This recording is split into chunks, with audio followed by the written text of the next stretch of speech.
We now invite you to join us for part 4 of the rebroadcast of the live conference with Supreme Master Ching Hai, titled Humanity's Leap to the Golden Era Washington, D.C. Climate Change Conference on November 8th, 2009 in Washington, D.C., USA.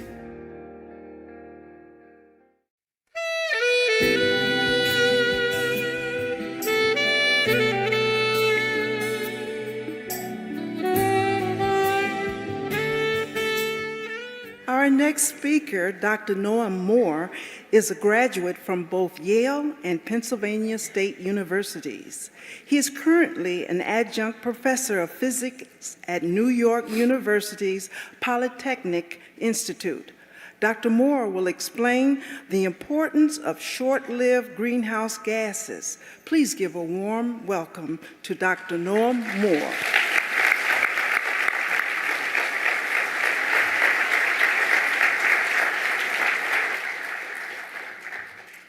Thanks, I'm happy to be here.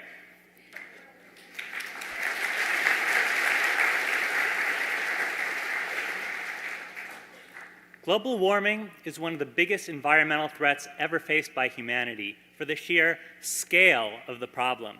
The emissions we emit today are ones that will continue warming the Earth for centuries to come. And with the threats, the risks that temperature increases pose, the rising sea levels, the melting glaciers, the increase in extreme weather phenomena like droughts and hurricanes, people are coming to the point where they realize inaction is impossible. And the question is, what can we best do about it? Traditionally, the focus has been on sources of carbon dioxide, burning gasoline in our gas tanks, burning fossil fuels in our power plants. And of course, very important to address those sources. But it turns out when you look at the data, especially when you focus on the near term, arguably the best place to focus our efforts is on animal agriculture. This is really surprising. People don't usually think of the things that they sit down to eat at dinner could be affecting the climate of the entire planet. So it's really interesting information and really powerful information because it means we can start doing something about it and get a lot of bang for our buck. The UN has said that the livestock sector emerges as one of the top 2 or 3 most significant contributors to the most serious environmental problems at every scale from local to global. That means every major environmental problem has animal agriculture at the top of the list of causes. I mean, it's amazing to think that one industry, especially this industry, raising animals for food, could be so powerful. But when you realize that it is, it really makes sense that this is also having such a big effect on climate change, and that it is a rich source of opportunity to do something about it. So first, let's see why this is such a big influence. The UN has estimated that 18% of our emissions causing global warming today are due to animal agriculture. For comparison, as Mr. Holm pointed out, all the cars and trucks and SUVs and planes and trains and other modes of transportation in the world together amount to about 12%. So animal agriculture alone is a far bigger chunk of the problem than all those sources, important sources as they are put together. The University of Chicago did a study in which they measured for the average American, if the average American switched their diet to a vegetarian diet, how much global warming would that save? And they found it was about 40% more than if they switched their car in for a hybrid Toyota Prius, which is a big focus of environmentalist efforts to improve our emissions. Definitely, it's a big positive step to switch your car for a Prius, but it's really telling that we can make an even bigger difference by reducing our consumption of animal products. These are big numbers as they are. And we'll talk about why they're such big numbers, and then talk about why these numbers are truly underestimates of the scope of the problem. And it's hard to imagine when you look at one cow in a field. How could this cow be changing the climate for the entire world? If you look at a chicken hatching from its egg, it just doesn't seem like the chicken could be doing much for the entire world. But when you look at the vast numbers of animals involved, it's really staggering. You start to realize the scope of the problem. When you look at the vast numbers involved, it really becomes quite obvious the scope of what we're talking about. In the US alone, in 2008, just to feed Americans, 80 billion animals were killed. The numbers are just hard to get your head around. If you look at the entire animal biomass of the Earth, all the animals in the world, you'll find 1/5 of those are animals we're raising for food. 1 in every 5. So the numbers are just staggering. If you look at the surface of the Earth, 30% of the ice-free land surface of the Earth is being used to raise animals for food, for pasture land, or to grow feed for those animals. So this is a huge part of our economy, a huge part of our human efforts, and so it makes sense that it would be a huge part of our environmental problems. And if you think about it in your own life, how much money you spend on food, how big a part of your life is food, you go outside and see restaurants and supermarkets and so on, the food we eat is a big part of what humans do. And it only makes sense that it's a huge part of the problem. As bad as it is today, as bad as the emissions are from this sector, think about what will happen if we don't do anything. Meat consumption has increased 5 times in the past 50 years, and it's on schedule to double again in the next decade or two. So as bad as things are now, they're only getting worse if we do nothing, and these kind of increases threaten to swamp improvements we make in emissions in other areas. So we absolutely cannot neglect this important area. Why do these animals and their production emit so much global warming gases? Well, people often look at carbon dioxide, and carbon dioxide is a big part of the problem. And animal agriculture contributes a great deal to carbon dioxide. To produce 1 calorie of animal protein takes 11 times as much energy input as 1 calorie of plant protein production takes. So it's very energy intensive, it takes lots of power. Maneka Gandhi talked about all the different things you have to do to get animals to your plate, from growing far more plants than you would need if you ate them directly in order to feed to the animals, grow the animals, slaughter them at different locations, transport them to your stores, and then finally to your homes, refrigerate them. All that very energy intensive. Among all the species that we eat, fish is probably the worst in this regard, very energy intensive on average. Deforestation is also a big source of these emissions. As we burn forest in order to produce pasture land and farming land to grow feed for animals, we're emitting all the carbon these trees have taken out of the atmosphere during their entire lifetimes, emitting them all at once. That's a huge source of our carbon dioxide emissions into the atmosphere. And if you look at formerly forested Amazon rainforest, now converted into land used for growing animals for food, it amounts to 90% of all the Amazon rainforest that's been deforested since 1970. 90%. So when you see all this deforestation, we need to think it's related to what we sit down and eat at mealtime. The deforestation also emits black carbon, which is very efficient at absorbing light. And that adds an extra danger as this very absorbing material can float through the atmosphere into places like Antarctica, which are very bright and reflect sunlight. Reflecting sunlight is good because it keeps the Earth cooler, but as black carbon floats down to Antarctica, absorbing more sunlight, it presents a danger of increasing melting there. And melting of Antarctic ice has dramatic potential effects on global sea levels and coastal flooding. So there's a lot of dangers just on the carbon dioxide side. But other gases also pose a big problem. And the other gases are often overlooked in all the focus on carbon dioxide. Carbon dioxide is produced by far in the greatest quantities of all the gases we emit, but it's not the most powerful at warming the Earth at all. Other gases can be much more powerful at warming the Earth. Methane, for example, causes 25 times as much warming as carbon dioxide over 100 years. Other gases, like nitrous oxide, can be about 300 times, cause 300 times more warming over 100 years. Those are numbers that are often taken into account, and as a result, when you look back at historical warming, carbon dioxide is responsible for about half the problem, and other gases, mainly methane, is responsible for the other half. So it's important not to overlook these other gases. But when you look at near-term warming, the numbers are bigger than are usually calculated. If you look over 20 years, methane is not 25 times more powerful. It's 72 times more powerful.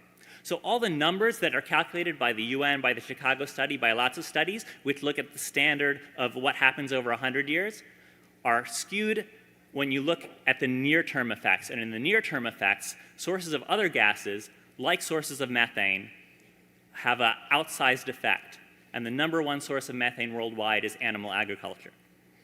So that's one reason why animal agriculture has a bigger effect than even these large numbers suggest. Another reason why animal agriculture has a bigger cause than most numbers suggest is aerosols. Aerosols are the tiny particles that make up smog. Whenever we burn fossil fuels, they emit heat-trapping carbon dioxide. They also emit aerosols. Aerosols are bad for our health, but they also reflect sunlight and therefore cool the Earth. If you look historically at the amount of warming caused by carbon dioxide and the amount of cooling caused by aerosols, it's hard to calculate the effect of aerosols because there's a lot of uncertainty. But roughly, they're on the same scale. So much of the warming we've been seeing has been caused by these other gases, by the sources of other gases rather than sources of carbon dioxide, because those sources have been emitting carbon dioxide and heat-reflecting aerosols. That doesn't mean we don't need to worry ourselves about burning fossil fuels, because carbon dioxide lasts in the atmosphere for centuries. Our emissions are ones we're stuck with for hundreds of years, while aerosols only last for a short time. And we're getting rid of them from the environment anyway because they're bad for our health. So it's not a reason not to do anything about power plants and vehicles. But it does mean that in the near term, sources of other gases, of which animal agriculture is the biggest source, have a truly outsized effect on the warming we're seeing and will be seeing in the near term. So when you look at methane, you realize that the biggest source is our meat production.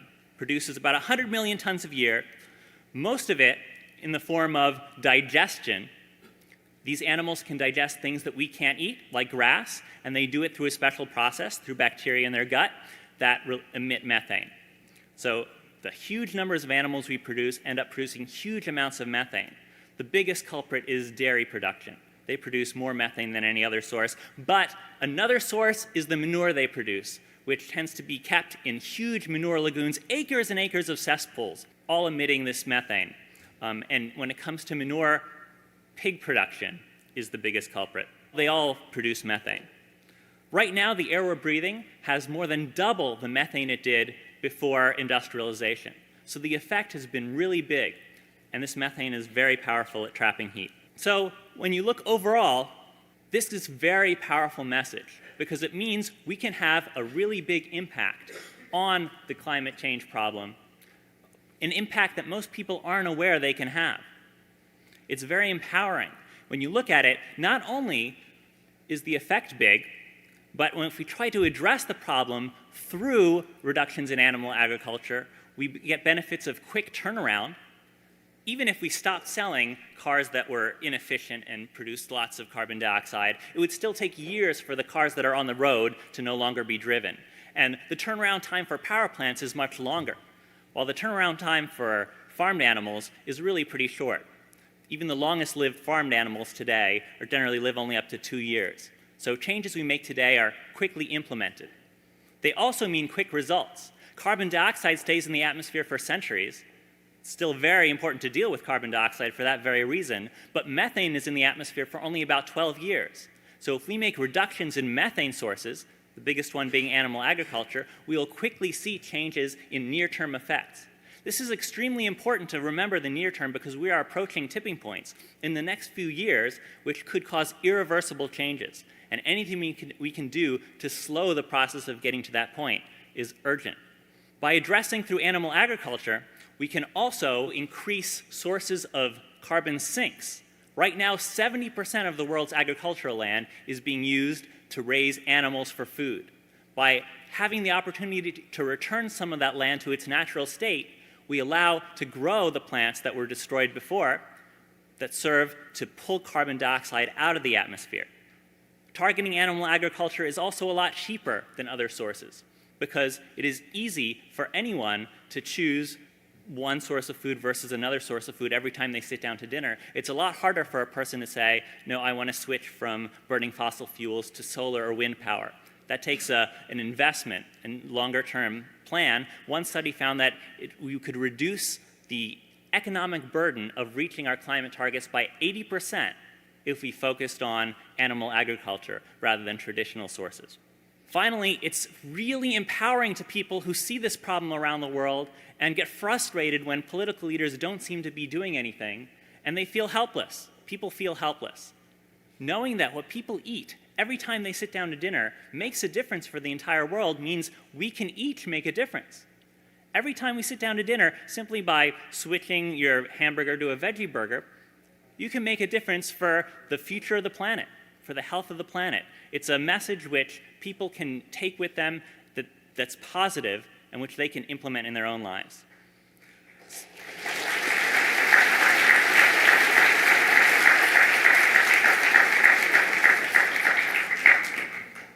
So this is an unparalleled opportunity to make great progress in addressing global warming, curbing global warming, particularly in the near term, while reducing the economic burden of doing so, and at the same time addressing all the other environmental problems that the UN said animal agriculture is also a top contributor to.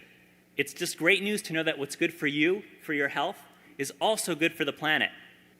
This is not a replacement for all the other important strategies that people talk about, but it is the one that may give us the biggest bang for our buck. Thanks.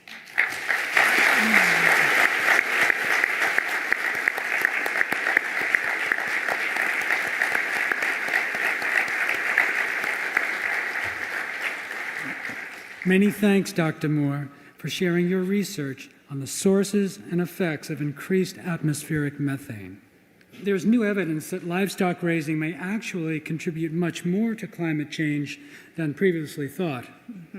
The World Watch Institute has released a new study called Livestock and Climate Change, which states, and I quote, "Our analysis shows that livestock and their byproducts actually account for at least 51% of annual worldwide greenhouse gas emissions," end quote. Yes, Brian, I read that too.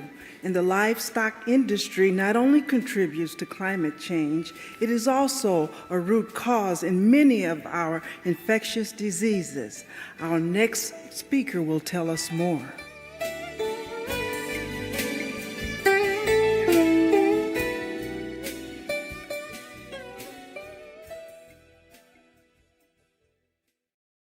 Warning: you might find the content herein disturbing, but the truth must be revealed. My name is Noah Moore. I'm a physicist at City University of New York. I've worked in climate change issues for many years, both for nonprofits and through my own research. I've done a lot of work on it, and I'm very excited to be here making a difference, hopefully, for the future of the world. We're facing a climate catastrophe, and it's critical that we do whatever we can today, especially things that will make a difference in the near term. It turns out that one of the most powerful things we can do is to address the problem via what we sit down to eat at every time we sit down to dinner.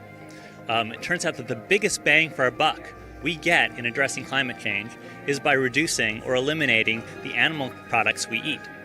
They're the cause of far more warming than most people realize. And when you look at the near-term effects, their impact is even greater. My name's Steve Delaney, and I'm a vegetarian, and I was demonstrating from the White House for vegetarianism, and someone invited me here. I was had a couple of signs against SUVs, and I had another sign that said animals suffer like hell at slaughterhouses, laboratories, and farms, and that people should go vegetarian because of I used to live out in the country, and a lot of when they're slaughtered, you usually blow their brains out, and at the bigger slaughterhouses they use the bolt guns, and it's extraordinarily painful for the animals, obviously. And I think most humans just want to ignore that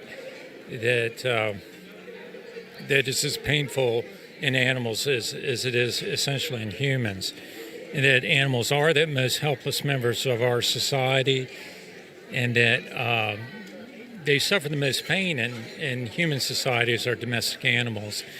I think that it's simple enough to go vegetarian. It takes a little work the first couple of months, and then you get used to it. And then you realize that even though the animal can't talk, it suffers a lot of really intense pain. You know, even on the farm before you slaughter it, you blow its head off, or you use a knife and cut its throat. It's pretty bad. It's for instance, I know people who raised animals like chinchillas and other animals for furs, and you would use electrocute them from the rear, and it was very, very, very painful. So it's just easy enough to be a vegetarian and a lot less painful. I learned a lot. There's some other organizations that are interested in vegetarianism, and I really didn't realize that the relationship of that with global warming, the methane from the slaughterhouses, and I didn't realize that like 18% of the problem was due to animal farming and things like that. All information concerning the scientific evidence of climate change and its solution is in Supreme Master Ching Hai's book, From Crisis to Peace, free for download at crisistopeace.org.